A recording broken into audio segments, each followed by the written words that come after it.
기독교 강요 제1권 제13장. 성경은 태초부터 삼위를 지니신 하나님의 한 본질에 대해 가르치고 있다. 1절. 하나님의 본성은 측량할 수 없으며 또한 영적이다. 성경은 하나님의 본질이 측량할 수 없으시며 영적이시라는 사실을 가르치고 있다. 이는 일반 대중의 미신들을 몰아낼 뿐만 아니라 세속 철학의 강교한 이론에 대해서도 반박하고 있다. 고대의 어떤 이는 우리가 보는 것과 또 보지 못하는 것 모두가 하나님이시다라고 그럴듯하게 말했다. 이 말에 의하면 그는 세계의 모든 부분에 신성이 침투해 있다고 상상하고 있었던 것이다.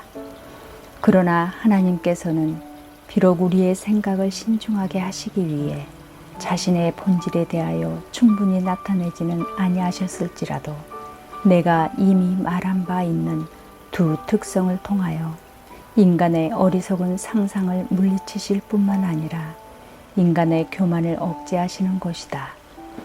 확실히 하나님의 무한하심은 우리에게 두려움을 주어 우리의 감각으로는 하나님을 측량할 수 없게 만든다. 하나님의 영적인 본성은 실로 하나님 자신에 대해 세속적으로나 육적으로 상상하지 못하도록 해준다. 이와 같은 이유 때문에 하나님께서는 자신이 거하는 곳이 하늘나라에 있다고 자주 말씀하신다. 그렇지만 그는 이해할 수 없으신 분이시면서 또한 땅 위에 충만하게 내재하신 분이시다. 그러나 하나님께서는 우리의 마음이 우둔하여 완전히 세상에 빠져 있는 것을 보시고 우리의 게으름과 무기력함을 제거해 주시기 위하여 우리들을 세상 위로 올리신다. 그리고 여기에서 마니교의 오류가 실패로 돌아가는데 저 마니교 사람들은 사단을 하나님과 거의 동등한 지위에 올려놓았다. 그러한 오류가 하나님의 유일성을 파괴하며 하나님의 무한성을 제한하려는 데 있었던 것이다. 실로 저들이 감히 성경의 확실한 증거를 함부로 남용할 수 있었던 것은 저들의 무지 때문이었다. 저들의 오류 그 자체가 저주받을 광란에서 생긴 것이다. 신인 동영론자들은 하나님을 육체적인 존재로 상상하였다. 이는 하나님을 입, 귀, 눈, 손, 발과 같은 것들을 가지신 분으로 성경에서 자주 표현하고 있다는 사실에서 연유했지만 우리는 이에 대해서도 쉽게 반박할 수가 있다. 아무리 지능이 낮은 자라도 유모가 어린아이에게 말하는 것처럼 하나님께서도 그와 같이 우리에게 말씀하신다는 것을 이해 못할 자가 과연 어디에 있겠는가. 그러므로 성경의 그러한 표현 방식은 하나님께서 어떤 분이시라는 것을 분명하게 설명해 주는 것이라기보다는 오히려 하나님에 관한 지식을 우리의 미약한 수용 능력에 알맞게 적응시키려고 낮춰 말씀하신 것이다. 이를 가능토록 하나님께서는 그 높은 위엄에서 우리의 훨씬 낮은 곳으로 내려오지 않으면 안 되셨던 것이다. 하나님 안에 계시는 새 인격들. 그러나 하나님께서는 자신을 우상과 좀 더 정확히 구별하시기 위해 또 다른 특성을 통해 자신을 보여주신다. 하나님께서는 자신이 유일하신 분이시라는 것을 말씀하시는 동시에 명백하게 자신이 새 인격으로 간주되시기를 원하셨기 때문이다. 이러한 진리를 파악하지 못할 때 우리의 머리에는 단지 하나님이라는 공허한 개념만이 맴돌 뿐이다. 결국 그런 공허한 개념으로 참되신 하나님은 배제하게 될 것이다. 그러나 그 누구도 하나님은 삼중적이시라는 상상을 하거나 하나님의 단일하신 본질이 새 인격으로 분할되었다고 생각하지 않도록 하기 위해 여기서 우리는 모든 오류로부터 우리를 지켜주게 될 간결하면서도 알기 쉬운 정의를 찾아내지 않으면 안 된다. 그러나 어떤 이들은 위라는 말이 인간의 고안에 의해 만들어진 것이라고 하여 맹렬히 비난하고 있다. 그러므로 먼저 그와 같은 비난이 참으로 타당성이 있는가에 대하여 검토할 필요가 있다. 사도는 성자를 가리켜 그 본체의 형상이시라고 하였는데 그는 이때 틀림없이 성부를 성자와 다른 어떤 실제가 있음을 나타냈다. 왜냐하면 본체라는 말을 본질일 뿐이라는 말과 동의어로 생각하는 것은 아주 조잡할 뿐만 아니라 불합리한 해석이기 때문이다. 왜냐하면 하나님의 본질은 단일하시며 분할할 수 없다. 그리고 하나님께서는 자신 안에 모든 것을 포함하시되 부분적으로나 파생적으로가 아니고 아주 완전하게 포함하시기 때문이다. 이에 따라 성자가 하나님의 본질의 형상이라고 불린다는 것은 당치 않을 뿐만 아니라 불합리한 말이다.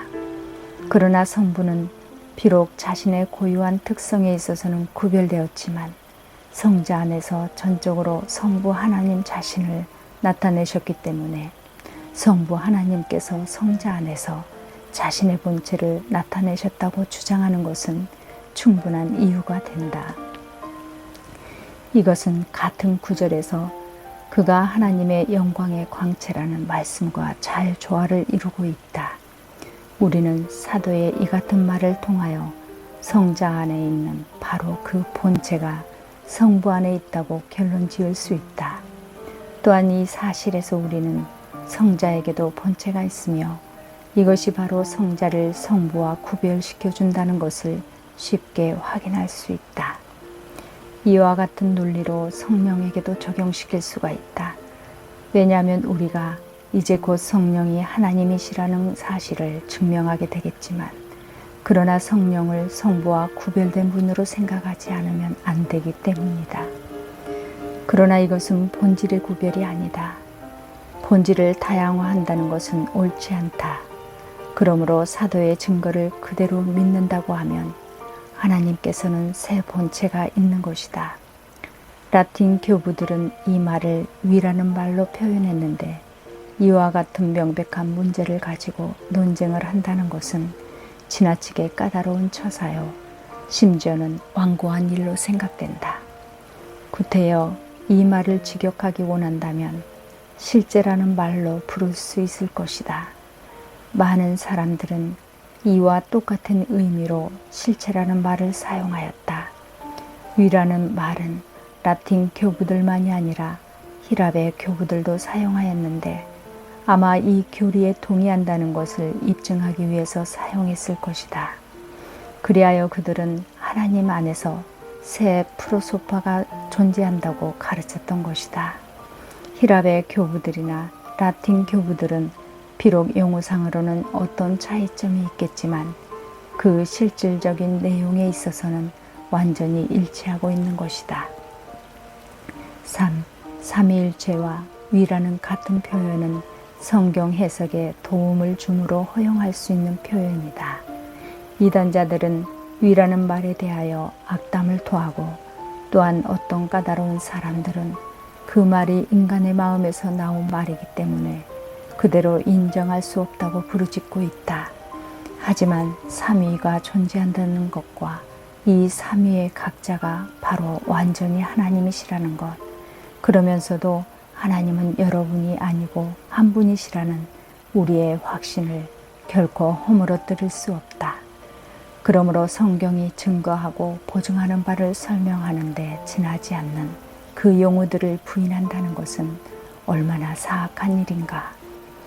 분쟁과 논쟁의 온상이 될지도 모르는 외래어를 유포시키는 것보다는 차라리 성경의 테두리 안에 우리의 사상과 용어를 제한시키는 것이 훨씬 더 좋을 것이라고 저들은 주장한다. 왜냐하면 외래어가 유포되면 우리는 말의 논종으로 극도의 지나침이 되어 언쟁으로 진리를 상실하게 되어 마침내는 추악한 말다툼으로 사랑을 파괴할 것이기 때문이라는 것이다. 만일 그들이 한마디 한마디가 성경에 기록되어 있는 말과 다르다고 해서 모두 외래어라고 한다면 그들은 실로 부당한 법칙을 부과하여 정죄하게 되는 것이다.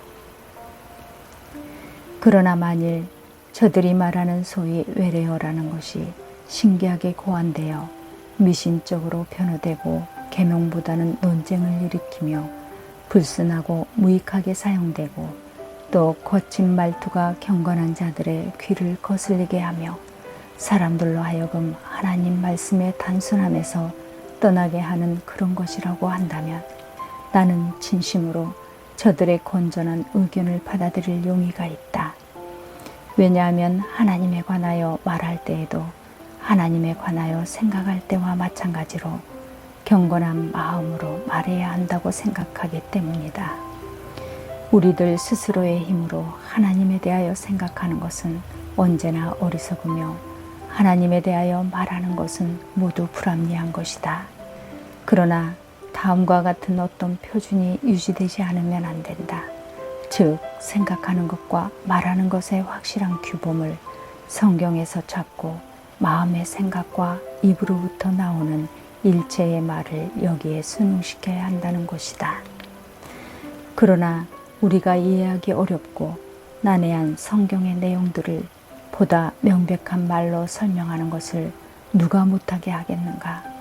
그러나 그 설명은 성경 자체의 진리를 성실하고 정확하게 전달해야 하며 겸손하고 조심스럽게 그리고 적당한 때에 사용해야 한다. 이 일에 대해서는 여러 가지 신뢰가 충분히 있다. 더욱이 교회가 삼위일체와 위라는 말을 전적으로 사용하지 않을 수 없다는 사실이 입증된 것은 바로 이러한 이유 때문이 아니겠는가. 만일 어떤 사람이 이들 용어가 새로운 것이라 하여 비난한다고 하면 그러한 사람은 마땅히 진리의 빛을 무가치하게 만든 자로 정죄되어야 하지 않겠는가. 왜냐하면 진리를 쉽고 명백하게 하는 그 용어를 그는 비난하고 있기 때문이다. 4. 교회는 거짓 교사들의 정체를 폭로하기 위해서는 삼위일체나 위와 같은 표현들이 반드시 필요하다고 생각하였다.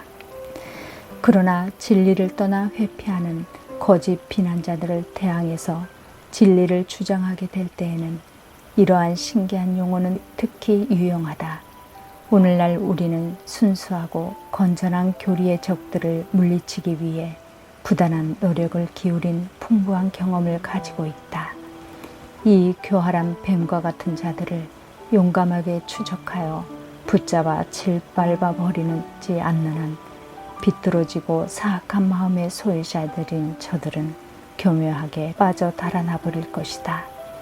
그리하여 고대의 그리스도인들은 여러 논쟁에서 그릇된 교리를 대항하여 싸울 때에 오류를 감추기 위해 장황서를 늘어놓는 불경건한 자들이 그 어떤 사악한 수책도 부리지 못하도록 그들의 의견을 가장 명확하게 표현하지 않으면 안 되었다. 아리우스는 성경의 명백한 증거를 대항할 수가 없어서 그리스도를 하나님이며 하나님의 아들이라고 고백하고는 마치 그가 당연하다듯이 다른 사람들에게 동의하는 것처럼 하였다. 그러나 이와 동시에 아리우스는 그리스도도 다른 피조물과 같이 창조되었기 때문에 시초를 갈고 있다고 주장하기를 쉬지 않았다. 이와 같은 교활함을 그 도피처에서 끌어내기 위해 고대의 교부들은 한 걸음 더 나아가 그리스도는 성부 하나님의 영원하신 아들이시며 그리스도의 본질이 성부와 동일하시다고 선언하였다. 아리우스파가 동일 본질이라는 말을 극단적으로 증오하고 저주하기 시작한 그 사실에서 저들은 자기들의 불신앙을 드러냈다.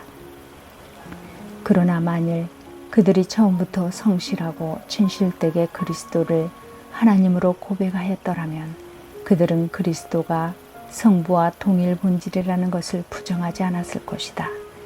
누가 감히 이 선한 고대의 교부들을 사소한 용어 때문에 격렬한 논쟁을 일으키고 교회의 평화를 깨뜨렸다는 이유로 다투기를 좋아하는 사람이나 논쟁하기를 좋아하는 사람이라고 비난할 수 있었겠는가. 그러나 그 단순한 용어가 바로 순수한 신앙을 주장하는 그리스도인들과 하나님의 말씀을 더럽히는 모독적인 아리우스파와의 사이를 구별지은 것이었다. 그 후에 사벨리우스라는 사람이 나타나 성부, 성자, 성령의 명칭은 거의 중요하지 않다고 하면서 이 명칭들은 구별을 위해서 설정된 것이 아니라고 주장했다. 그리고 하나님의 여러 속성을 나타내는 것에 지나지 않으며 이러한 종류의 속성들은 아주 많이 있다고 주장하였다. 이 문제가 논쟁에 올랐을 때 그는 성부도 하나님이요 성자도 하나님이며 성령도 또한 하나님임을 인정한다고 고백하였다. 그러나 그는 그 후 하나님은 다만 능력이시고 공의로우시며 지혜로우신 분에 불과하다고 말하며 삼위일체 교리의 고백을 쉽게 회피해버렸다. 이와 같이 하여 그는 불안 성자를 말하며 성령은 성부를 의미하는 것으로서 여기에는 아무런 순서나 구별도 없다고 주장했는데 이는 옛 이단 사상을 또다시 불러댔을 뿐이다. 중심의 경건을 소유한 당시의 훌륭한 학자들은 이 사벨리우스의 사악함을 무너뜨리기 위해 한 하나님 안에서의 새 존재가 참되게 인증되어야 한다고 소리 높여 주장하였다.